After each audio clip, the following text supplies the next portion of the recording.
दोस्तों, हमारे हिंदू धर्म में एकादशी तिथि का अत्यधिक महत्व बताया गया है और एकादशी व्रत को मोक्षदायक माना जाता है। प्रत्येक माह में दो एकादशियां आती हैं, एक कृष्ण पक्ष में और दूसरी शुक्ल पक्ष में। दोनों ही एकादशी समान रूप से महत्वपूर्ण होती है। एकादशी व्रत करने वाले व्यक्ति को दुख, दरिद्रता और कष्टों से मुक्ति प्राप्त होती है। इस दिन जो भी व्यक्ति पूरी भक्ति भावना से सच्चे मन से उपवास करते हैं, दान तर्पण विधि विधान से भगवान विष्णु की पूजा करते हैं, उन्हें मोक्ष की प्राप्ति होती है और उनके सभी पापों का अंत होता है। ऐसी मान्यता है कि जितना पुण्य कन्यादान, हजारों वर्षों की तपस्या और स्वर्ण दान से प्राप्त होता है, उससे अधिक फल एकादशी व्रत करने से प्राप्त होता है। इसके साथ ही इस व्रत को करने से घर में सुख समृद्धि की वृद्धि होती है, धन की प्राप्ति होती है एवं संपूर्ण मनोकामनाएं पूर्ण होती हैं। दोस्तों, एकादशी तिथि को अगर आप व्रत नहीं कर पाते हैं तो भी इस तिथि का इतना अधिक महात्म्य है कि इस तिथि को अगर आप किसी भी प्रकार की पूजा पाठ करते हैं, उपाय करते हैं, तो वो अत्यंत शीघ्र फलदायी होते हैं। दोस्तों, आपको करना क्या है? एकादशी व्रत के एक दिन पहले से ही आपको सात्विक नियमों का पालन करना होता है। एक दिन पहले ही आप सर धो के नहा लें। एक दिन पहले से ही आप अपने आचरण को सात्विक रखें, सात्विक भोजन करें, अर्थात किसी भी प्रकार का तामसिक भोजन, लहसुन, प्याज या फिर मांसाहार या फिर कोई भी नशे के पदार्थ का सेवन ना करें। ब्रह्मचर्य का पालन करें और साथ ही अपने क्रोध पे संयम रखें, किसी को कटु वचन ना बोले, झूठ ना बोले और किसी से दुर्व्यवहार ना करें। साथ ही दोस्तों, महिलाएं बहनें हमेशा ये प्रश्न करती हैं कि मुश्किल दिनों में ये उपाय किए जा सकते हैं या नहीं। तो दोस्तों, महिलाएं मुश्किल दिनों में इन उपायों को नहीं कर सकती हैं। भगवान विष्णु की पूजा आराधना या एकादशी व्रत से संबंधित किसी भी प्रकार के उपाय अगर आप अशुद्ध हैं तो आप नहीं कर सकते हैं। अगर आपने उपाय प्रारंभ किए हैं और बीच में किसी एकादशी को आप अशुद्ध हैं तो उस एकादशी को छोड़ करके फिर अगली एकादशी को आप इस उपाय को करें। एकादशी व्रत से संबंधित किसी भी उपाय को पूर्ण तरीके से शुद्ध होकर ही करें, बिल्कुल सात्विक तरीके से करें। अब दोस्तों, एकादशी तिथि को सुबह सवेरे जल्दी उठें और नित्यकर्म से निवृत्त होकर स्नान आदि करके स्वच्छ साफ वस्त्र धारण करें। दोस्तों, स्नान करने के जल में मैं हमेशा बताती हूँ कि थोड़े से काले तिल और गंगा जल मिला करके स्नान करें। स्नान करते वक्त भगवान विष्णु के मंत्र ओम नमो भगवती वासुदेवाय का जप करते रहें।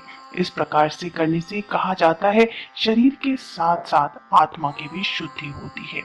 स्नान के पश्चात आप विधिवत भगवान विष्णु और माता लक्ष्मी की पूजा करें।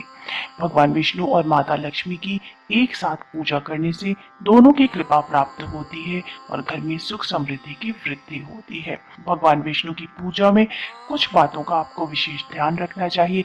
जैसे अगर संभव हो तो थोड़े से पंचामृत जरूर तैयार कर ले। जैसे कि पंचामृत तैयार करने के लिए आपको गाय का कच्चा दूध चाहिए, थोड़े से उसमें दही, शुद्ध घी, शहद और शक्कर मिला के पंचामृत तैयार हो जाती है। साथ ही आपको तुलसी के पत्र का भगवान विष्णु की पूजा में अवश्य उपयोग करना चाहिए।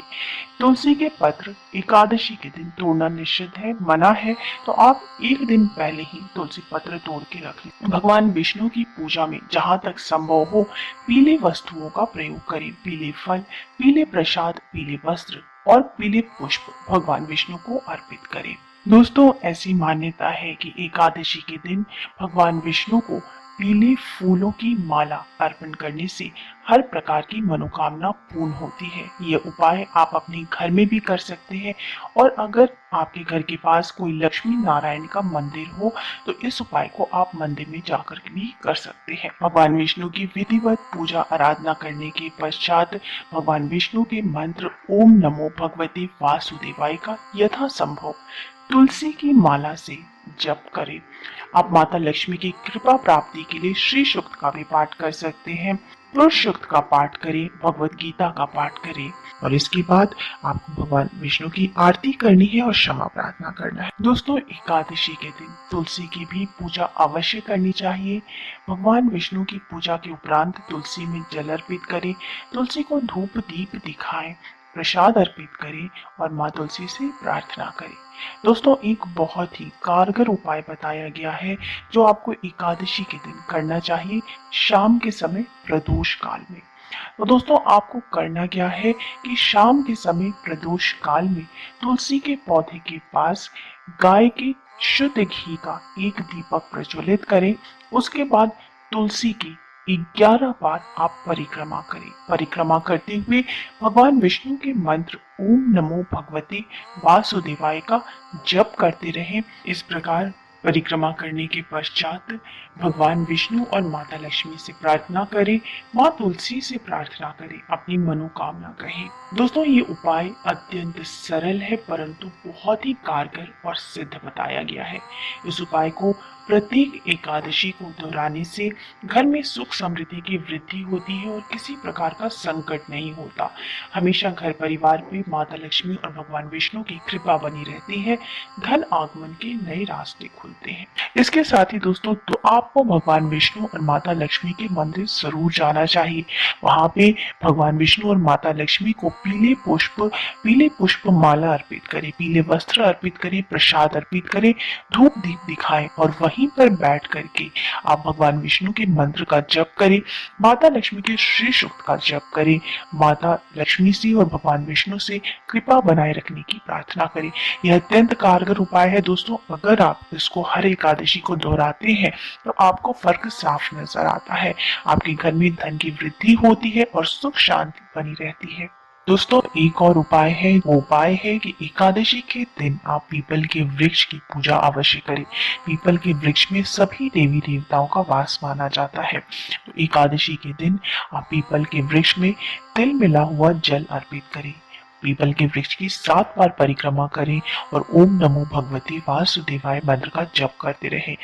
दोस्तों, ये कुछ उपाय हैं जो आप अपनी मनोकामना सिद्धि के लिए, घर में सुख समृद्धि के लिए हर एकादशी के दिन कर सकते हैं।